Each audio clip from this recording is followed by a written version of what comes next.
Imagine this. A glittering ballroom in downtown Chicago. Crystal chandeliers sparkling like diamonds. Champagne towers that could feed a small army. Hundreds of corporate elites in tuxedos and gowns, toasting record profits. And right in the middle of it all, a pregnant woman stands alone, dripping dirty mop water from her face, hair, and maternity dress. Her husband just dumped an entire bucket of filthy cleaning water on her in front of everyone.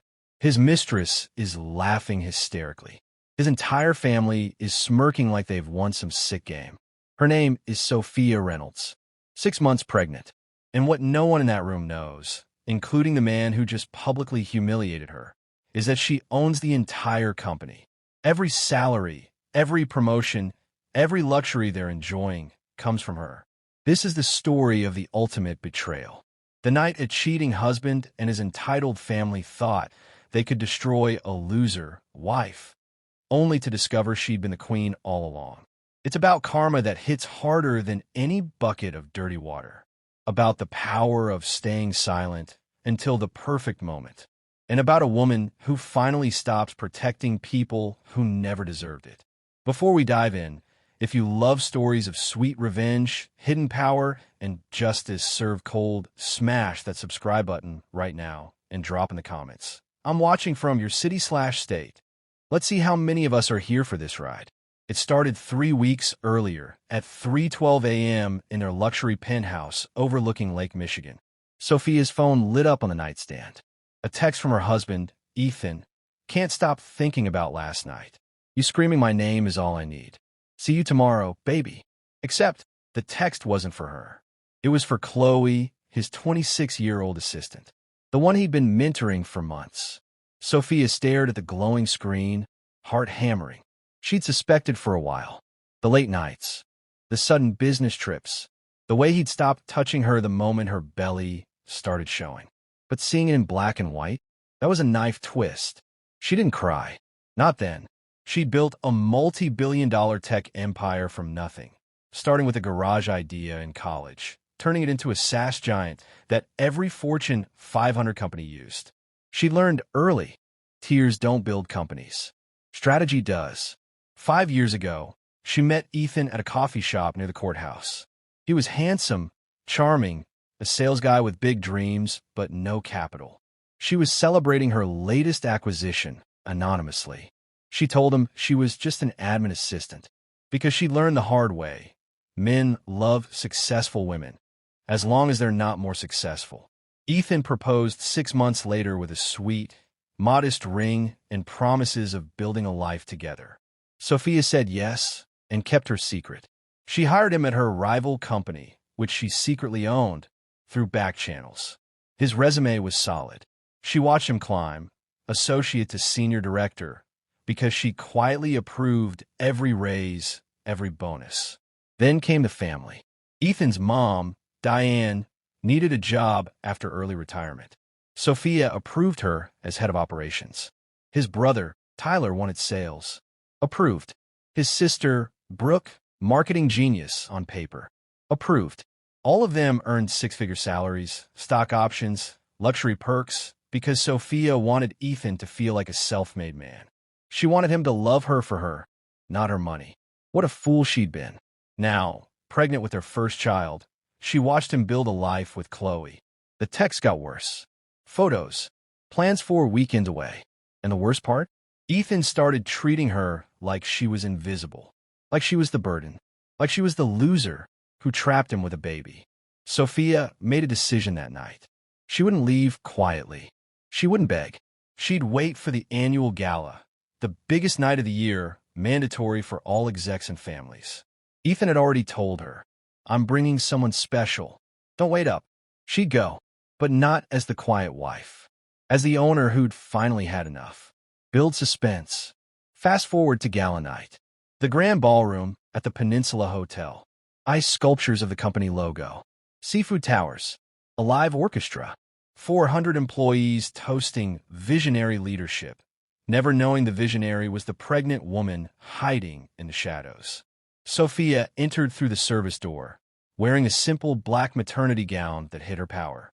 She watched Ethan arrive on the red carpet, Chloe glued to his arm in a tight red dress, posing for photos like she owned the place. His family swarmed him. Diane kissing his cheek, Tyler slapping his back, Brooke filming for Instagram. They laughed. They toasted. They acted like royalty in a kingdom Sophia built. Then Chloe spotted her. A whisper to Ethan. His face changed, surprise, then rage.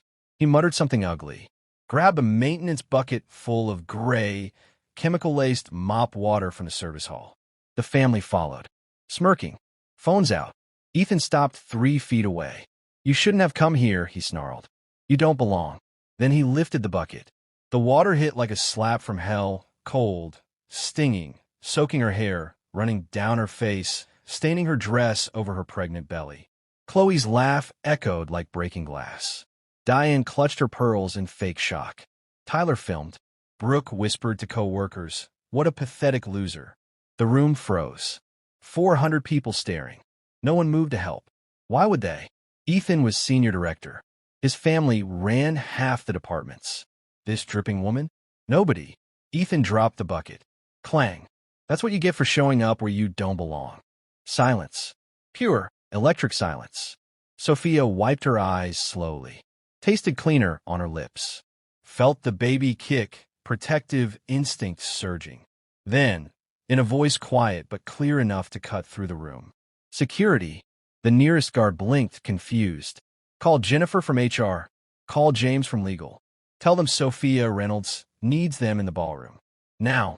Ethan laughed. Harsh, disbelieving. "Sophia Reynolds? You don't get to drop names here. You're nothing." The guard hesitated, then spoke into his radio. And somewhere in the back, the orchestra stopped playing. But what happens when the truth drops like a bomb? When Ethan realizes the woman he just humiliated owns every inch of this empire, including his job, his family's jobs, his entire life. If you're ready for the revenge that will leave them crushed, stay tuned. Hit like, subscribe, and comment karma incoming. We'll pick up right where this leaves off. Welcome back. If you missed part 1, go watch it now, because what happens next is the moment 400 people will never forget. The ballroom was dead silent. Dirty water still dripped from Sophia's chin onto the marble floor she literally owned. Ethan stood there smirking, arm around Chloe. His family circled like wolves who thought they'd just taken down easy prey. The security guard lowered his radio. "Mom, Jennifer and James are on their way." Ethan rolled his eyes. "This is ridiculous. Who even are you?" Sophia looked at him, really looked, at the man she'd loved, the man she protected, the man who'd chosen cruelty over gratitude. Then she spoke, voice steady. "I'm the owner of this company." A ripple of confusion through the crowd. Ethan laughed louder. "Yeah, right. Nice try." But Jennifer, HR director, and James, general counsel, pushed through the crowd. Both looked at Sophia with instant recognition and concern. "Ms. Reynolds," Jennifer said softly, "are you okay? We need to get you cleaned up." The room exploded in whispers. "Ms. Reynolds? Owner?" Ethan's smirk faltered. "Wait, what?" Sophia raised a hand. "Everyone, please. I like the lights up." And someone turned on the main screen. The chandeliers brightened. A massive projector screen lowered behind the champagne fountain. Sophia's phone, waterproof, thank God, connected wirelessly. She pulled up a single file. A company org chart appeared. At the very top, Sophia Reynolds, founder and sole owner. Below it, the board, her proxies, then departments, and every name in Ethan's family highlighted in green. Approved by owner 5 years ago. Gasps. Phones dropping. Mouths open. Sophia continued calmly. 5 years ago, I met Ethan. I fell in love. And I made a mistake. I hid who I was. I wanted him to love me, not my success. So I hired him. Promoted him. Hired his mother, brother, sister. Gave them everything because I thought family mattered. She looked at Ethan. "You took that love, and you turned it into contempt." The screen changed. Text messages. Photos. Chloe's explicit replies. Audio clips of Ethan bragging. "My wife's just a boring, pregnant nobody." "Chloe gets me." Chloe turned white. Tried to run. Security blocked the doors. Ethan stammered. This is private." Sophia's voice hardened. You made it public when you poured dirty water on your pregnant wife in front of 400 employees. She turned to the crowd. I've stayed silent for years. Watched this family treat my company like their personal piggy bank. Inflated salaries. Fake reviews. Nepotism. I allowed it because I loved him. Her hand went to her belly. But this child will never grow up thinking betrayal is acceptable. The screen flipped again. Termination letters. Pre-drafted. Effective immediately. Ethan, Diane, Tyler, Brooke, you're fired. For cause. Gross misconduct. Evidence has been forwarded to authorities for fraud investigation. Ethan lunged forward. You can't do this. I'll sue. James stepped up. Actually, Mr. Carter, the employment contracts you signed, they include morality clauses. Public humiliation of the owner, that qualifies. Security moved in, escorted them toward the exits. Chloe sobbed. I didn't know. Sophia looked at her. You knew he was married.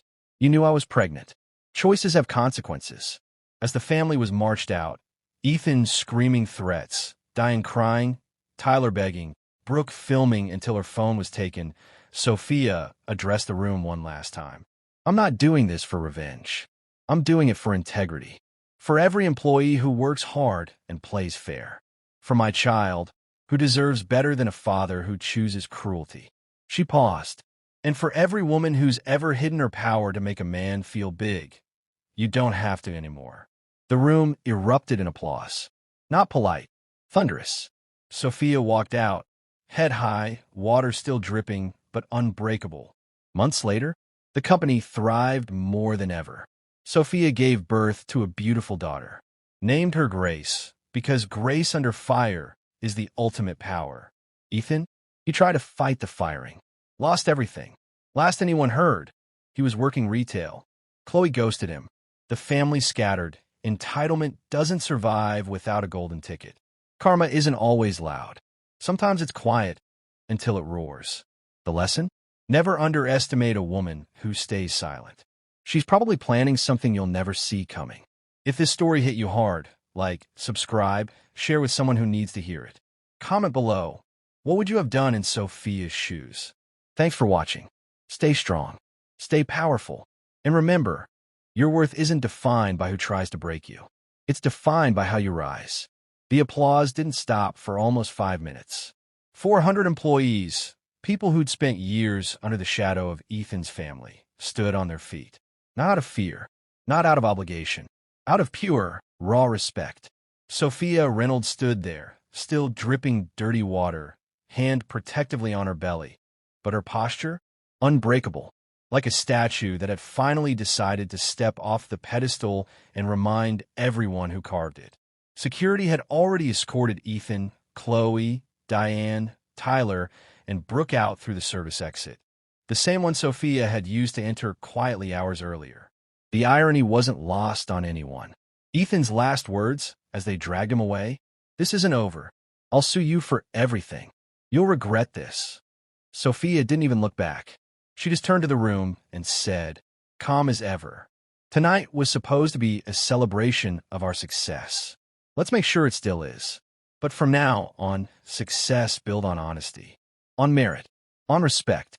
She nodded to the orchestra.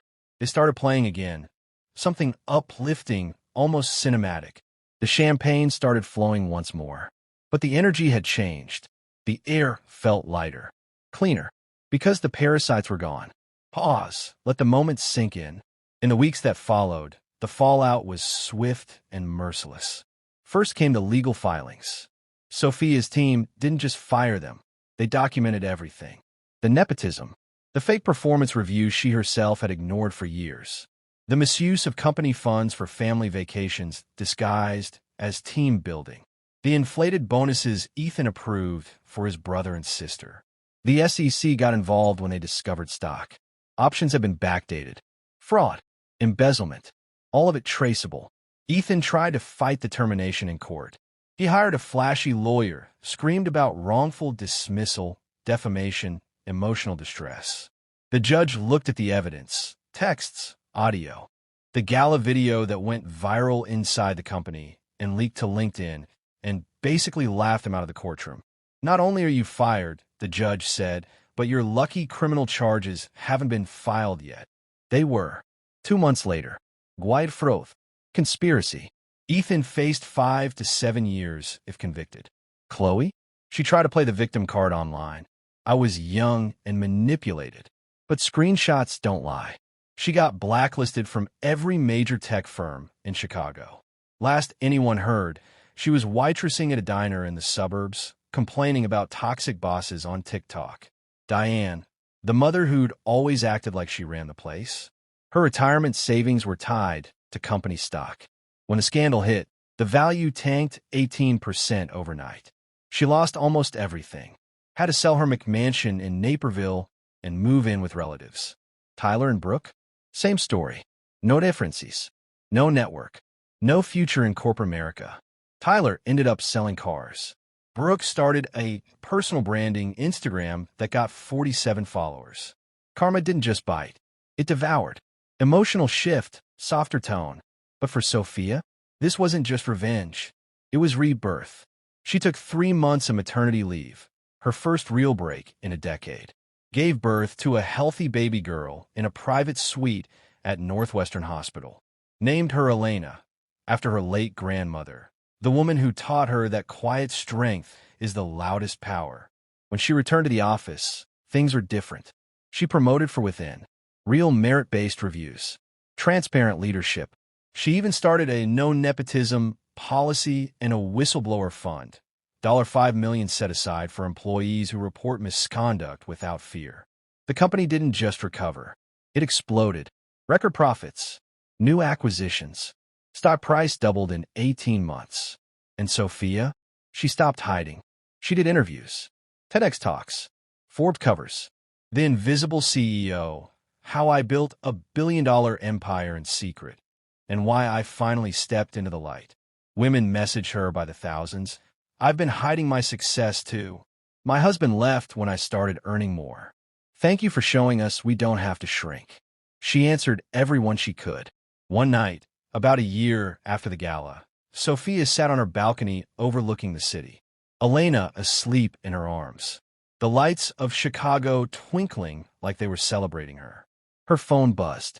A text from an unknown number. It was Ethan. Please. I am sorry. I have nothing left. Just talk to me. For old time's sake. Sophia stared at it for a long moment. Then she blocked the number, deleted the thread, and whispered to her daughter. We don't answer to people who only value us when we're small. Final motivational close. Uplifting music swells. So here's the real lesson, friends. Never underestimate the woman who stays silent. She's not weak. She's calculating. She's protecting. And when she finally speaks, the world listens. Because power isn't always loud. Sometimes it's the quiet drip of dirty water turning into a tidal wave of justice. If this story moved you, if it reminded you of your own worth, your own hidden strength, then do 3 things for me. Smash that like button so the algorithm knows these stories matter. Subscribe and turn on notifications because we've got more tales of betrayal, comeback, and sweet, sweet karma coming. Drop in the comments. What would you do if you were Sophia? Or just Queen? Or Karma wins? Tell me where you're watching from. Chicago? New York? Texas? I read every single one. Thank you for being here. Thank you for believing in justice.